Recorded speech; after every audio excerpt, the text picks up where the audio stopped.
Assalamualaikum warahmatullahi wabarakatuh kepada semua para penonton Malam Mistik Bro Fai.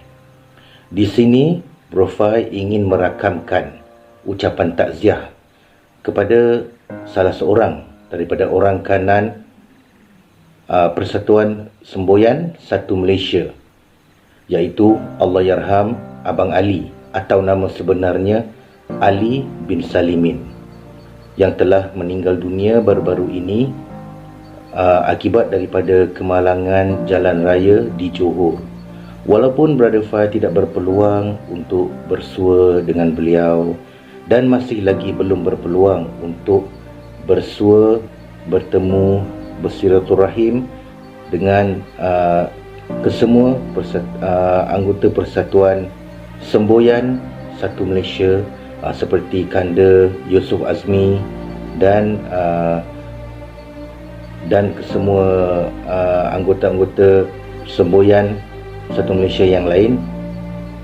Akan tetapi Brother Fai tetap mengikuti perjalanan mereka di media sosial, dan Brother Fai sentiasa menyokong perjuangan mereka demi menegakkan agama, bangsa dan negara.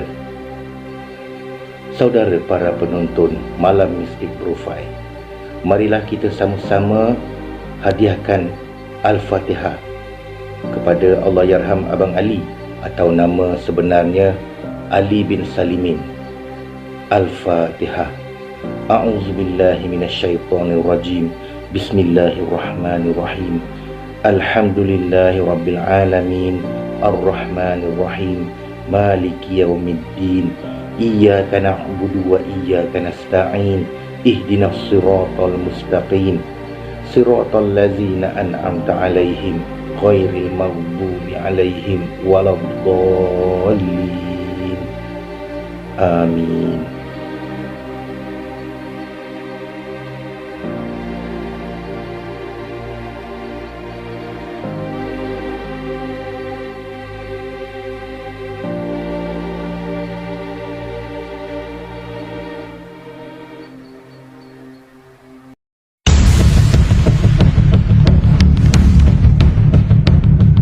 Anda bersama Bro Fai di dalam rancangan Malam Mistik.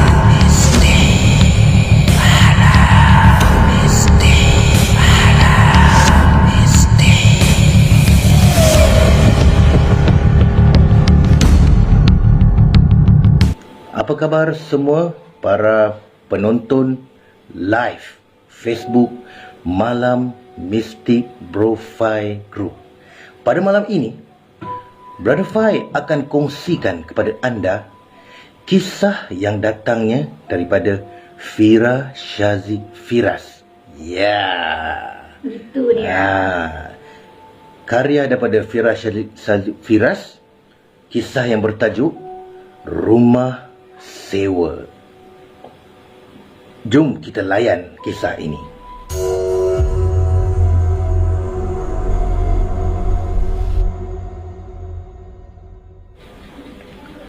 Assalamualaikum pada semua penggemar kisah-kisah seram.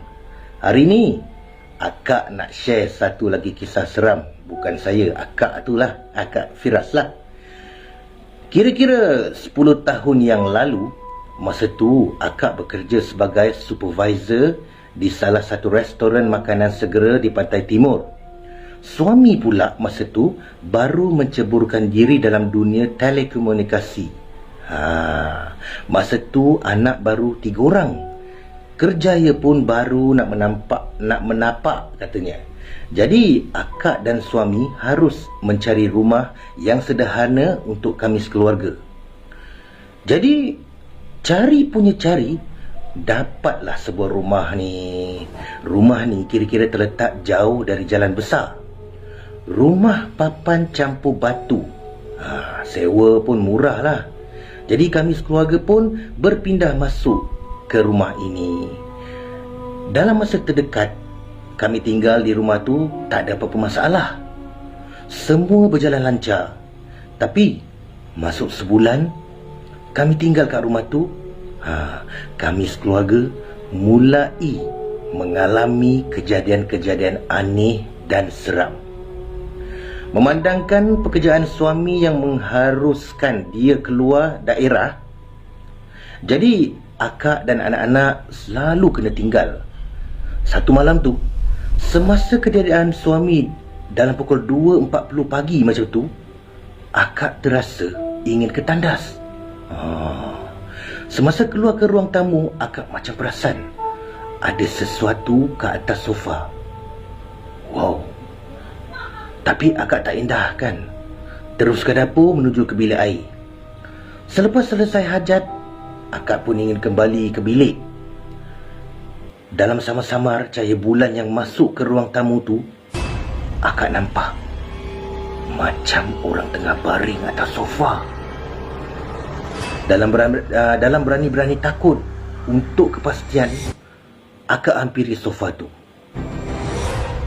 Bila dah betul-betul dekat, ya Allah, macam nak tercabut jantung ni.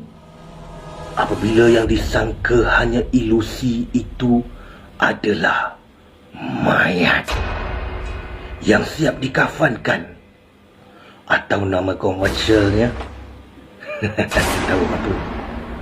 Pocong.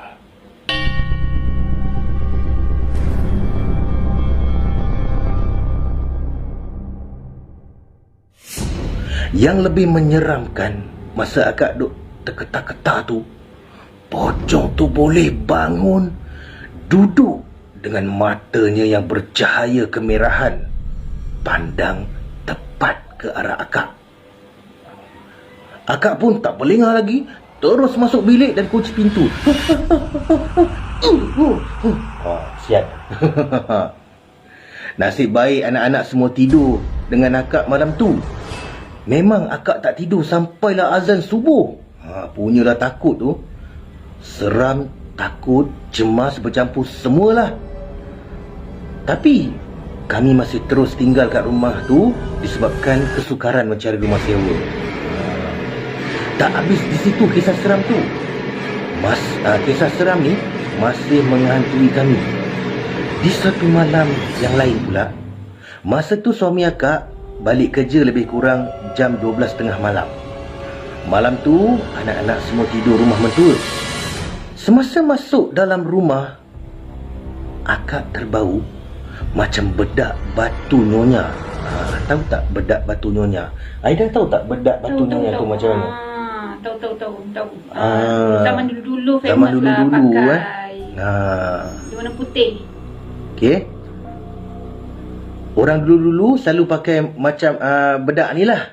Macam bedak sejuk tapi berbentuk empat segi keras dan diletak dalam bekas kecil yang unik dengan lukisan perempuan Cina di kotaknya. Memang satu rumah sampai ke dapur baunya. Jadi si suami ni tegur lah. Bau apa ni? Macam bau bedak sejuk aja kan? Tapi untuk sedapkan hati akak cakap bau sabun basuh. Lepas mandi, akak pun bersiap untuk tidur. Memandangkan masa tu musim bola, jadi suami masih lagi tercongok dekat depan TV. Biasalah suami kan. Akak pun masuk bilik sebab mata dah berat sangat. Masa akak dah dekat nak terlelap tu, tiba-tiba akak nampak macam ada benda terlekap dekat dinding. Akak pun tenyih-tenyih mata dan terus tengok kat benda tu. Apa yang akak nampak? Benda tu adalah seorang perempuan tua dengan rambut putih mengerbang muka. Muka pula mengerutu macam katak puru. Masya Allah. Hidungnya pula panjang macam alis sihir. Kukunya tajam hitam. Dia pakai baju putih yang lusuh. Dia melekat kat dinding macam katak, melompat ke satu dinding ke dinding yang lain. Akak macam terpaku, tak boleh keluar suara. Dia terpaku lah, tak boleh keluar suara. Dia melompat dinding ke dinding. Dan dia kata apa tahu? Dia nak darah dengan muka yang mengerikan. Masa tu, akak macam ada kekuatan untuk menjerit, panggil suami. Masa suami masuk tu, benda tu dah tak ada. Dah hilang. Akak punyalah takut, menggigil ketakutan. Esok tu akak demam sampai seminggu. Lepas kejadian tu, akak memang takut sangat. Jangan nak duduk, nak tengok rumah tu pun dah seram dah. Dalam 3 minggu jugalah kami tumpang rumah mertua sebelum dapat rumah sewa lain yang kami duduk sekarang ni. Sekarang rumah tu dah dirobohkan dan kawasan tu sekarang dah dipagar, tidak dibenarkan sesiapa pun yang memasuknya. Jadi rumah tu okey, nanti bolehlah. Nanti bolehlah tim paranormal nak masuk rumah tu ya. Okey. Rumah tu, kalau nak tahu lokasi rumah tu dekat Zimbabwe. Jadi jemputlah ahli paranormal Malaysia yang nak masuk rumah tu. Lokasinya di Zimbabwe. Melalui cerita orang tua-tua kat kawasan tu, kami diberitahu dulu kawasan rumah tu adalah tempat orang-orang membuang benda yang mistik ni. Jadi wallahualam lah, dan betul tidak tak tahulah. Sekian daripada kisah Fira Syaziq Firas. Terima kasih kepada anda yang sudi menonton dan mendengar kisah ini. Peace, no war.